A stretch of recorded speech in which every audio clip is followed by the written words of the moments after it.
പിണറായി സർക്കാരിൻ്റെ കാലത്ത് സ്വർണ്ണക്കടത്ത് കഴിഞ്ഞാൽ ഏറ്റവും അധികം വിവാദമുണ്ടായതാണ് ലൈഫ് മിഷൻ ഭവന പദ്ധതിയിലെ തട്ടിപ്പ്, കോഴക്കേസ്. ലൈഫ് മിഷൻ ഭവന പദ്ധതി കോഴക്കേസ്. അപ്പോൾ അതിൽ ഇന്നലെ CBI ഒരു കുറ്റപത്രം സമർപ്പിച്ചു. അതോടുകൂടി നമ്മുടെ അന്തം കമ്മികളെല്ലാം ചാടി ഇറങ്ങിയിട്ടുണ്ട്. കാരണം എന്താണെന്നറിയോ, ശിവശങ്കരനെ അതിനകത്ത് പ്രതിയാക്കിയിട്ടില്ല. ശിവശങ്കരനെതിരെ കുറ്റപത്രമില്ല. ശിവശങ്കരനെ പ്രതിയാക്കിയിട്ടില്ല എന്ന് പറയുന്നതിൻ്റെ അർത്ഥം പിണറായി നിഷ്കളങ്കനാണെന്ന്. നിഷ്കളങ്കനാണ്. ഇതിന് പിന്നിൽ സ്വപ്ന സുരേഷും സരിത്തും അവർ പിന്നെ യൂണിടാക്കിൻ്റെ MD ആയിട്ടുള്ള സന്തോഷ് ഈപ്പനും ഒക്കെ ഉള്ളൂ. അത് അവർ തമ്മിൽ നടത്തിയൊരു തട്ടിപ്പ് മാത്രമാണ്.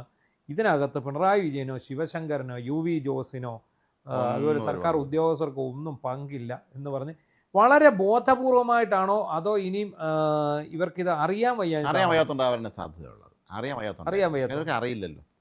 അത് എന്താണ് യഥാർത്ഥത്തിൽ സംഭവിച്ചിരിക്കുന്നതെന്ന് ചോദിച്ചാൽ, CBI അന്വേഷണത്തിന് സമാന്തരമായി 2 അന്വേഷണം കൂടെ നടന്നിരുന്നു.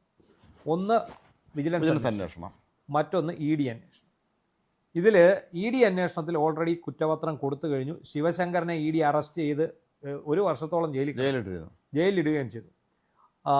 ഇതിൻ്റെ ഒരു നാൾ വഴി എന്ന് പറഞ്ഞാൽ ഈ 2018 പ്രളയം, മഹാപ്രളയത്തിന് ശേഷമാണ് ഈ നമ്മുടെ വടക്കാഞ്ചേരി ലൈഫ് മിഷൻ പദ്ധതി എന്ന് പറഞ്ഞ് വടക്കാഞ്ചേരിയിൽ ഒരു പട്ടിക്കാട്ടിൽ ഒരു കുന്നിൻ ചെരുവിൽ ഒരു മനുഷ്യന് കടന്നുപോലും ചെല്ലാൻ പറ്റാത്ത ഒരു സ്ഥലം എന്ന് പറഞ്ഞാൽ ഒരു വണ്ടി പോലും പോകത്തില്ല, അങ്ങനെയുള്ള സ്ഥലമാണ്. അവിടെയാണ് ഇവർ ഫ്ലാറ്റ് സമുച്ചയം പണിയാം എന്ന് പറഞ്ഞ് UAE റെഡ് ക്രസൻറ്റ് എന്ന് പറയുന്ന സന്നദ്ധ സംഘടനയിൽ നിന്നും അവർ ഫണ്ട് മേടിക്കും. ഇവിടെ മുഖ്യമന്ത്രിയുടെ ദുരിതാശ്വാസ നിധിയിൽ കോടികൾ കിടക്കുമ്പോഴാണ് ഒരു സ്വകാര്യ പ്രസ്ഥാനത്തിൽ നിന്ന് ഇവർ ഈ സംഭാവന വിരിക്കാൻ പോയെന്നുള്ളതാണ് ഏറ്റവും പ്രധാനപ്പെട്ട കാര്യം. അപ്പോൾ ഈ കേസിൽ ഇപ്പോഴത്തെ ഒരു സ്റ്റാറ്റസ് എന്താണെന്ന് ചോദിച്ചാൽ, CBIയുടെ അന്വേഷണത്തിൽ ഓൾറെഡി കുറ്റക്കാരെന്ന് കണ്ടെത്തി. അതായത് 21 കോടി രൂപയാണ് അവിടുന്ന് വന്നത്. അതിൽ പകുതി ഇവർ അടിച്ചു മാറ്റി. 11 കോടി രൂപയോളം ഇവർ അടിച്ചു മാറ്റി എന്നുള്ളതാണ് ഇതിനകത്തെ പ്രധാനപ്പെട്ട ആരോപണം.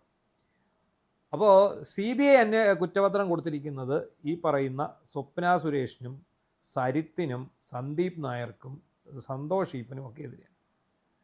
ഈ ലൈഫ് മിഷൻ പദ്ധതിയുടെ CEO ആയിട്ടുള്ള UV ജോസ്, ഇതുമായിട്ട് ബന്ധപ്പെട്ട ലൈഫ് മിഷൻ പദ്ധതിയിലെ ഈ ഉദ്യോഗസ്ഥര് അതുപോലെ അന്ന് മുഖ്യമന്ത്രിയുടെ പ്രിൻസിപ്പൽ സെക്രട്ടറി ആയിരുന്ന ശിവശങ്കർ, അവർക്കെതിരെ കുറ്റപത്രത്തിൽ പരാമർശമില്ല. അപ്പോൾ എന്താണ് യഥാർത്ഥത്തിൽ സംഭവിച്ചിരിക്കുന്നത്? CBI 2 കുറ്റപത്രമാണ് കൊടുക്കുന്നത്. ഈ ഇത്രയും പേരെക്കുറിച്ച് അന്വേഷിക്കണമെങ്കിൽ വിജിലൻസ് കേസ് നിലനിൽക്കുന്നതിനാൽ ഫയൽ മുഴുവൻ വിജിലൻസ് അടിച്ചുകൊണ്ട് പോയി. മറ്റൊരു CBIക്കാർ കൊടുത്തില്ല. CBI ചോദിച്ചു, ഹൈക്കോടതി മുഖേന സമീപിച്ചു. അതെന്തിനാണ്? CBI അന്വേഷണം വന്നതോടെ ആദ്യമേ തന്നെ ഇവർ വിജിലൻസ് അന്വേഷണം പ്രഖ്യാപിച്ചു. അപ്പോൾ തന്നെ ഈ ഫയൽ മുഴുവൻ ഇവരുടെ കസ്റ്റഡിയിലാക്കി. വിജിലൻസ് അത് കൊടുത്തിട്ടില്ല. ഇത് എന്താണെന്ന് അറിയാമോ ഇങ്ങനെ ചെയ്യാൻ കാരണം? തോട്ടണ്ടി അഴിമതി കേസുണ്ടല്ലോ, അത് ഇവരുടെ മുന്നിലൊരു പാഠമാണ്. എന്താണെന്ന് ചോദിച്ചാൽ, തോട്ടണ്ടി അഴിമതി കേസിൽ വിജിലൻസ് പ്രാഥമിക അന്വേഷണം നടത്തി ഇതിനകത്ത് ക്രമക്കേടുണ്ടെന്ന് കണ്ടുപിടിച്ച ഫയലുണ്ടായിരുന്നു. അപ്പോഴാണ് ഇതിനെതിരെ CBI അന്വേഷണം വരുന്നത്. ഈ CBI അന്വേഷണം വന്നപ്പോൾ CBI അന്വേഷണം സമീപിച്ച് കടകംപള്ളി മനോജാണ് സമീപിച്ചത്. CBI അന്വേഷണം വന്നപ്പോൾ ആദ്യമേ എന്ത് ചെയ്തു? വിജിലൻസിൻ്റെ ഫയൽ മുഴുവൻ CBI കൊണ്ടുപോയി. CBIക്ക് ഇതിനകത്ത് പ്രത്യേകിച്ചൊന്നും ചെയ്യാനില്ലായിരുന്നു. എന്താണെന്ന് ചോദിച്ചാൽ, ഈ വിജിലൻസ് ഉദ്യോഗസ്ഥനായിരുന്ന അന്നത്തെ ഇൻസ്പെക്ടറായിരുന്ന ജ്യോതികുമാർ, ഈ ജ്യോതികുമാർ ഇത് വളരെ വിശദമായി അന്വേഷിച്ച് പഠിച്ച് റിപ്പോർട്ടെല്ലാം തയ്യാറാക്കി വെച്ചു. ശരി, ജ്യോതികുമാറിൻ്റെ റിപ്പോർട്ട് തന്നെ അവർ അതേപടി സ്വീകരിക്കാറുണ്ടെന്നാണ്. അതുപോലെ തന്നെ അതിൽ അവർക്ക് വേണ്ട പ്രധാനപ്പെട്ട ഭാഗങ്ങൾ മാത്രം അവരെടുത്ത് അത് തന്നെ അവർ CBI കോടതിയിൽ സമർപ്പിക്കുന്നതും ഇവരെ പ്രോസിക്യൂട്ട് ചെയ്യാൻ അനുമതി ചോദിക്കുന്നു. അതാണ് സംഭവിച്ചത്. അതുകൊണ്ടാണ് ഈ വടക്കാഞ്ചേരി ലൈഫ് മിഷൻ കേസിൽ ഈ CBI വരുന്നതിന് മുമ്പ് ഇവർ വിജിലൻസിനെ അന്വേഷണം പ്രഖ്യാപിച്ച് ഫയൽ വിജിലൻസിൻ്റെ കയ്യിൽ കൊടുത്തു. അതോടുകൂടി ആ രേഖകളൊന്നും കിട്ടാത്തതുകൊണ്ടാണ് ഇവർക്കെതിരെ കുറ്റപത്രം സമർപ്പിക്കാത്തത്. പക്ഷേ ഇന്നലെ ഈ 1ാം ഘട്ട കുറ്റപത്രം കൊടുത്തുകൊണ്ട് CBI അവിടെ കോടതിയിൽ പറഞ്ഞ ഒരു കാര്യമുണ്ട്. അതിൽ കൃത്യമായിട്ട് പറയുന്നുണ്ട്, ഇവർക്കെതിരെ അന്വേഷണം നടക്കുന്നതുകൊണ്ടാണ് അവർക്കെതിരെയുള്ള കുറ്റപത്രം തരാൻ ഒഴിവാക്കിയിട്ടില്ല എന്ന് വളരെ വ്യക്തമായി അവിടെ പറഞ്ഞിട്ടുണ്ട്. അപ്പോൾ പിന്നെ എങ്ങനെയാണ് ശിവശങ്കരൻ കുറ്റവിമുക്തനാണ്? അന്തം കമ്മികൾ ഇത് എന്തെടുത്ത് വെച്ചിട്ടാണ്? എന്തെങ്കിലും എടുത്തിട്ട് പറയണ്ടേ ദിവസവും? അല്ലെങ്കിൽ രാവിലെ സതീശനെ കുറിച്ച് പോലും പറഞ്ഞ അല്പം സതീശൻ തിരിച്ച് അടിച്ച് മടക്കി കൈ കൊടുക്കും. എന്തെങ്കിലുമൊക്കെ പറയണ്ടേ? അത് ഓർത്തോണം, 4.5 കോടി രൂപയാണ് ഇവർ കമ്മീഷനെടുത്തിൽ അടിച്ചത്. സ്വപ്നയും ശിവശങ്കരനും സരിത്തും സന്ദീപ് നായരും ഒക്കെ അടങ്ങുന്ന ആ ഒരു ഗ്യാങ് അടിച്ചത് 4.5 കോടി രൂപ. സന്തോഷ് ഈപ്പൻ എന്ന് പറയുന്ന ആൾ കമ്മീഷനകത്ത് അടിച്ച 5.5 കോടി രൂപയാണ്. 5.5 കോടി രൂപ. അങ്ങനെയാണ് ഇത് 11 കോടി രൂപ ഇവരുടെ കയ്യിൽ, ഈ രണ്ട് കൂട്ടരുടെയും കയ്യിൽ. ഇതെല്ലാം തുറന്ന് സംബന്ധിച്ച ഒരാൾ സ്വപ്ന സുരേഷ് മാത്രം. അതെന്തുകൊണ്ടാണ്?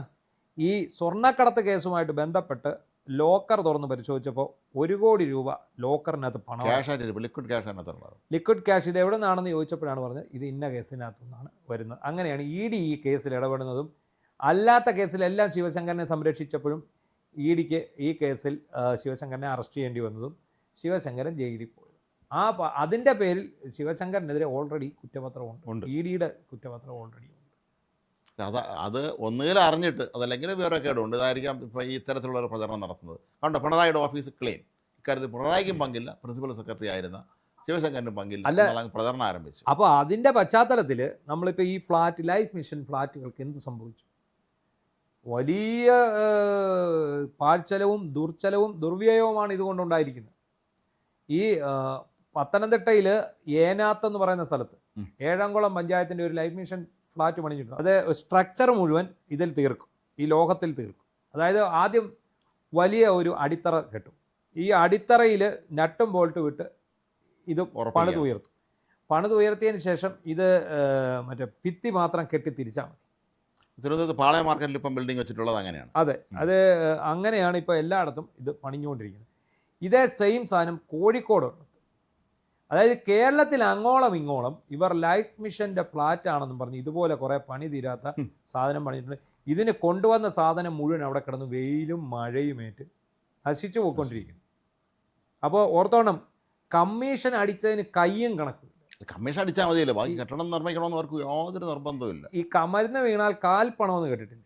തായ്ക്കണ്ടി സ്റ്റൈലാണത്. തായ്ക്കണ്ടി സ്റ്റൈലാണത്. അത് തന്നെയാണ് സംഭവിച്ചിരിക്കുന്നത്.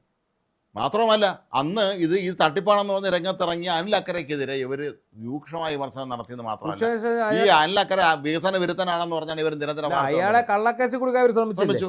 അയാളെ അവരില്ലായ്മ ചെയ്തു. ഇപ്പം ഇന്ന് അനിൽ അക്കര ഇന്നലെ രംഗത്ത് വന്നിട്ടുണ്ട്. വിജിലൻസ് കേസ് വേണ്ട, ഇനി സംസ്ഥാന സർക്കാരിന് തീരുമാനിക്കാമല്ലോ. മതി, സംസ്ഥാന സർക്കാരിന് ആ വിജിലൻസ് കേസ് പിൻവലിച്ചിട്ട് രേഖകൾ മുഴുവൻ CBIക്ക് കൊടുക്കുമോ ഇല്ലയോ? അല്ല, അതിന് വേറെ ചോദ്യം. അതാണ് അടുത്ത ചോദ്യം. എല്ലാം അയ്യോ കഷ്ടമല്ലേ, പാവമല്ലേ എന്നുള്ള ചിന്തിക്കുന്ന പാവപ്പെട്ട മന്ത്രിമാരും മുഖ്യമന്ത്രി എല്ലാവരും ഉള്ള സ്ഥലമാണ്. ഇത് എന്ത് സംഭവിക്കുന്നു പറഞ്ഞാൽ അയ്യോ കഷ്ടമല്ലേ, അവരുടെ ജയിലിൽ പോകേണ്ടി വരില്ലേ എന്ന് ചിന്തിച്ചാൽ തീർന്നു. അതല്ല, യവന്മാരെ ഇങ്ങനെ വെറുതെ വിടാൻ പാടില്ല. യവന്മാർ ജനങ്ങളോട് കാണിച്ച ദ്രോഹമാണെന്നുള്ള ഉത്തമ ബോധ്യം ഉള്ള സ്ഥിതിക്ക് നടപടി എടുക്കണം അവരെ. അതിനകത്താണ് സ്വപ്ന സുരേഷ് പറയുന്നത് എന്താണ്, ഇതിനകത്ത് ശിക്ഷിക്കപ്പെടുന്ന കൂട്ടത്തിൽ അവരും ശിക്ഷിക്കപ്പെടും. കാരണം ഇത് ഇവരെല്ലാം കൂടെ ചേർന്ന് നടത്തിയ ഒരു, ഞാനൊരു മഹതിയാണെന്ന് സ്വപ്ന സുരേഷ് അവകാശപ്പെടുന്നില്ല, ഒരിക്കലും പറഞ്ഞിട്ടില്ലല്ലോ. സത്യസന്ധമാണ് അവരുടെ നിലപാട്. അവർ പറയുന്നല്ലോ, ഇവർ ഈ ശിവശങ്കരൻ എന്ന് പറയുന്ന അയാൾ അവരെ ബ്രെയിൻ വാഷ് ചെയ്ത് അല്ലെ അവരെ സ്നേഹം നടിച്ച് കബളിപ്പിച്ചെടുക്കുകയായിരുന്നു. അതെ. അപ്പോൾ ശരിക്കും സംഭവിച്ചിരിക്കുന്നത് എന്താണ്? ഇതിനകത്തെല്ലാം ആത്യന്തികമായിട്ട് കമ്മീഷൻ ചെന്നത് പിണറായി സർക്കാരാണ്. അതായത് പിണറായി വിജയനാണ്. സർക്കാരിനെ നമ്മൾ പറയണ്ട, പിണറായി വിജയനാണ് ചെന്നിരിക്കുന്നത്. അപ്പോൾ ഈ സോഷ്യൽ മീഡിയയിൽ കിടന്ന് തള്ളുന്ന അന്തം കമ്മികൾ സുഹൃത്തുക്കളോട്, മനുഷ്യരെല്ലാം പൊട്ടന്മാരാണെന്ന് നിങ്ങൾ കരുതരുത്. ഇതെന്താണ് സംഭവിച്ചിരിക്കുന്നത് എന്നുള്ളത് കൃത്യമായിട്ട് എല്ലാവർക്കും അറിയാം. ശിവശങ്കരൻ ഇതിനകത്തെ പ്രൈം സസ്പെക്റ്റ് ആണ്. പ്രൈം സസ്പെക്റ്റ് എന്നല്ല, ഇതിൻ്റെ ബുദ്ധിജീവി, ഇതിലെ പ്രധാന ബുദ്ധിജീവി. എല്ലാം ഈ ഇത്തരം പണം തട്ടിപ്പുകളുടെ എല്ലാം ആസ്ഥാന ഉപദേഷ്ടാവ്, അഡ്വൈസർ എന്ന് പറയുന്നത് ശിവശങ്കരൻ തന്നെയാണ്. പക്ഷേ ശിവശങ്കരൻ പൈസ വെട്ടിക്കാനേ പറഞ്ഞു കൊടുത്തുള്ളൂ. തല ഊരാൻ എന്നുള്ള വിദ്യ അത്ര ആർക്കും പറഞ്ഞു കൊടുത്തിട്ടില്ല. അതുകൊണ്ടാണ് ഇപ്പം നമ്മുടെ വീണ തായ്ക്കണ്ടിയെ കിടന്ന് സാറേ എന്ന് ED പോയിരുന്ന് കരയേണ്ടി വരുന്നത്. എന്താണെങ്കിലും ഈ ലൈഫ് മിഷൻ കോഴ കേസിൽ ഒരു ഘട്ട കുറ്റപത്രമാണ് നിന്നിരിക്കുന്നത്. അടുത്ത ഘട്ട കുറ്റപത്രം സമർപ്പിക്കണമെങ്കിൽ സംസ്ഥാന സർക്കാരിൻ്റെ സഹായം ആവശ്യമാണ്. സംസ്ഥാന സർക്കാർ വിജിലൻസിന് ഇപ്പോഴുള്ള വിജിലൻസ് അന്വേഷണം പിൻവലിച്ചുകൊണ്ട് ആ രേഖകൾ മുഴുവൻ ഇവർക്ക് കൊടുത്താൽ അത് ഊന്നി പറയണം നമ്മൾ. കൊടുത്താൽ ആശാന്മാരെല്ലാം അകത്താവും. അത്രയേ ഉള്ളൂ.